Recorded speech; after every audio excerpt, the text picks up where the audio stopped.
संगीतोपचारामध्ये आपण या दोन्ही पद्धतींचा वापर करतो का किंवा करू शकतो का?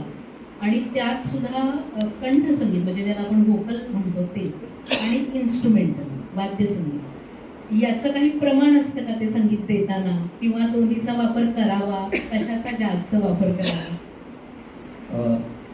दोन्ही पद्धतीचा वापर हा म्युझिक थेरपीमध्ये संगीतोपचारात होतो. भारतीय हिंदुस्थानी शास्त्रीय संगीत आणि कर्नाटक पद्धत दोन्ही पद्धतीचा वापर हा करू शकतो होतो आणि दोन्ही पद्धतीमध्ये चांगल्या पद्धतीचे रिझल्ट आपल्याला दिसतात.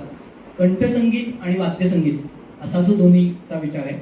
आणि तर कित्येकदा असं वाटतं की व्होकल म्हणजे गायन जे आहे ते कदाचित जास्त आहे का किंवा जास्त प्रमाणात वापरलं जातं का, वाद्यसंगीत वापरलं जातं का? तर त्याचं उत्तर असं आहे की दोन्हीचं प्रमाण खरं तर सारखं आहे.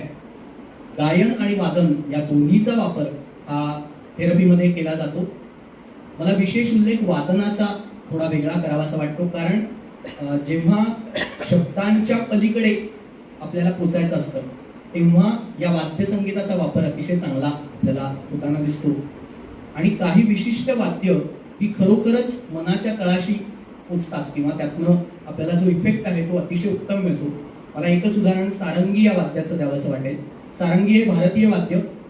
खरं तर आता हळूहळू करत सारंगी वादक यांची संख्या कमी होत चालली.